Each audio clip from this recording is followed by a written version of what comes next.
This is Hino's Sport bringing you that heat and that fire. All right, you guys, let's get on to this Deontay Wilder and Tyson Fury debacle.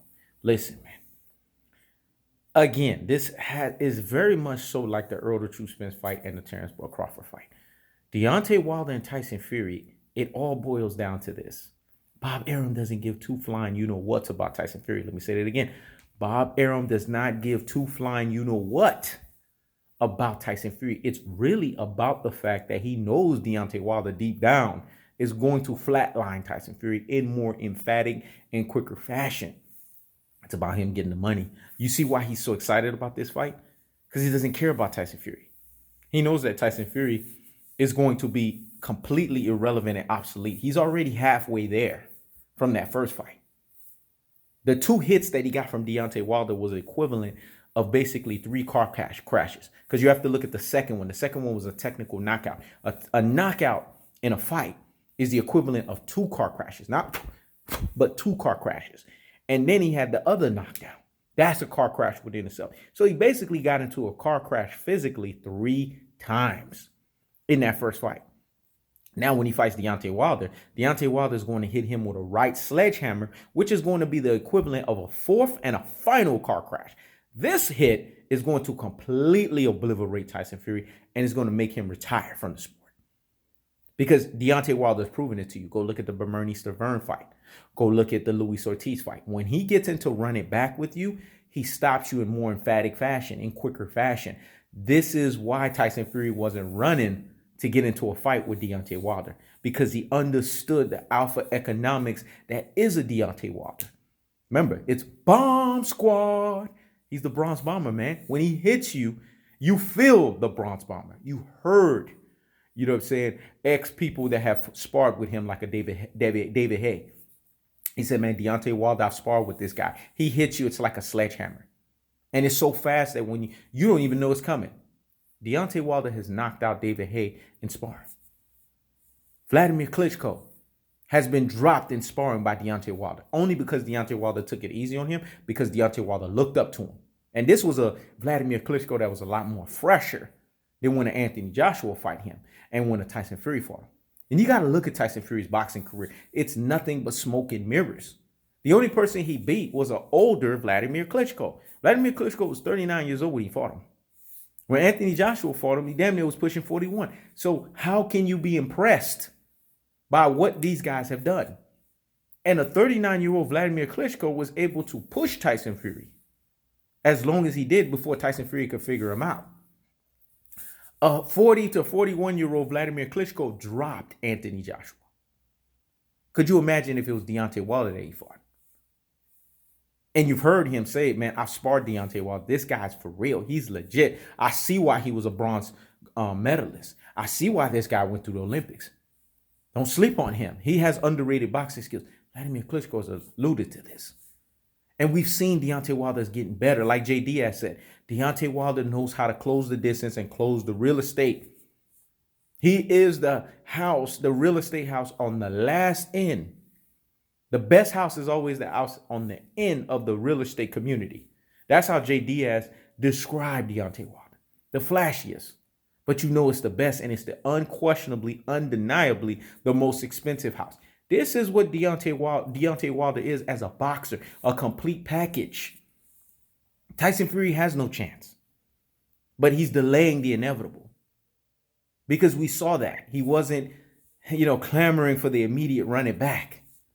And when he was talking about Anthony Joshua, when he said, man, I see why Anthony Joshua, didn't want to step into the ring with Deontay Wilder. I see why he ducked him. Vicariously, he was actually talking about himself. But a lot of people didn't catch that. And when you see a man have a mental lapse of epic proportion and epic magnitude, you could see the mental lapses. It's unraveling and it's taking place in front of you. The firing of Ben Davison. They say they left amicably on both sides, but John Fury is his dad. And last time I checked, if you do homework on Tyson Fury, John Fury is like his idol, man. He's his mentor. That's who he looks up to. His father is the end all be all. What his father says goes. And his father said, no, we don't want you fighting Ben Davison, because fighting him is no good for you. Having him as your trainer is no good for you. When you see a fighter make a decision like that, change a trainer, it's because of the level of fighter that he's fighting, and he understands that. And he has to make whatever change in desperation to try to make it seem like he needs this to overcome something. This is what happened fundamentally with Deontay Wilder that you guys are not paying attention to. And then when you sat here and listen to his wife say, "Oh, I don't want my honey Deontay Wilder to fight Tyson Fury to fight Deontay Wilder again. That's no good." When you see your wife come out and say that, if your wife, who is your greatest supporter, doesn't even have faith in you, you've already lost the battle before you stepped into the war. Ooh, Sun Tzu, aka Art of War, 7 steps ahead of the game. Deontay Wilder is Sun Tzuing him right now. He's super chessing him. He's the grandmaster right now. Because he got Tyson Fury's wife looking at him like he is the mammoth Goliath. You know what I'm saying? And he's the guy that is that undeniable force. And Tyson Fury just can't stop this unstoppable force, or this immovable object. That's the truth of the fact of the matter. And then when Tyson Fury goes on his mental lapse rant of saying, "I don't care about Deontay Wilder. I don't care about my wife." You mentioned the guy who knocked you out ahead of the woman you sleep with at night. That's all kinds of personal, and that's all kinds of things that make you say, You know, like that saying, things that make you say, Let me say it again. Things that make you say, That's what's happening. So you guys need to open your eyes, man, and see the writing on the wall.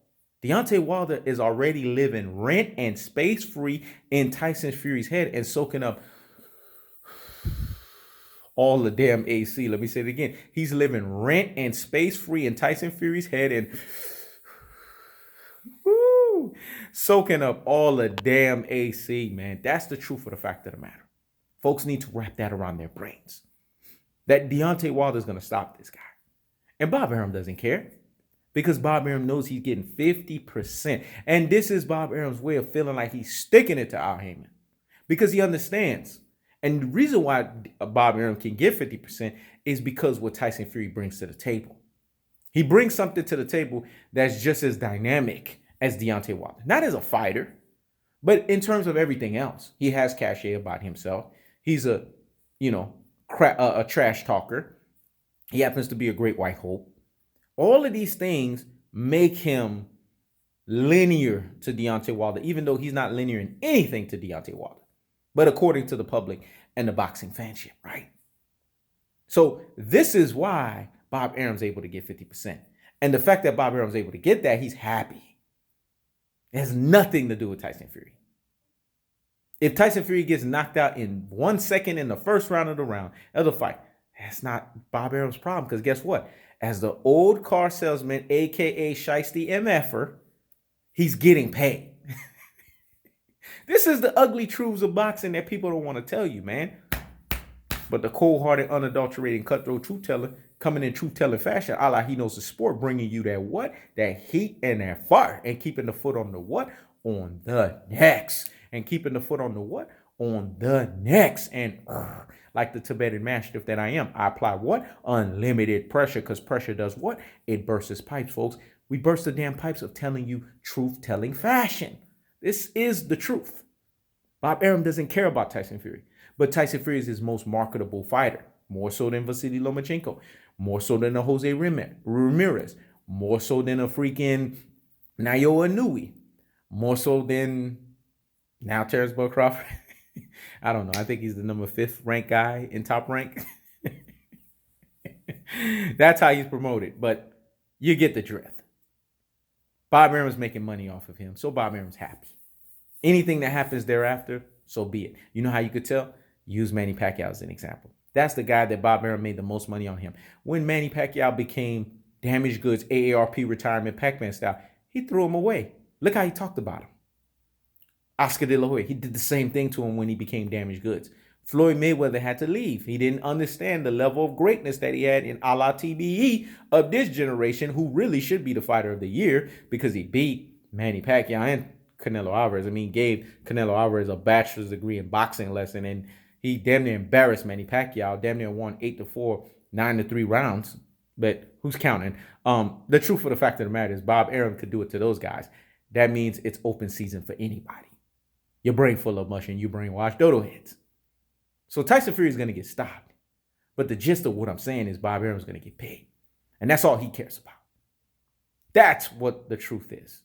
Anybody that tells you otherwise, they're masterfully duping you.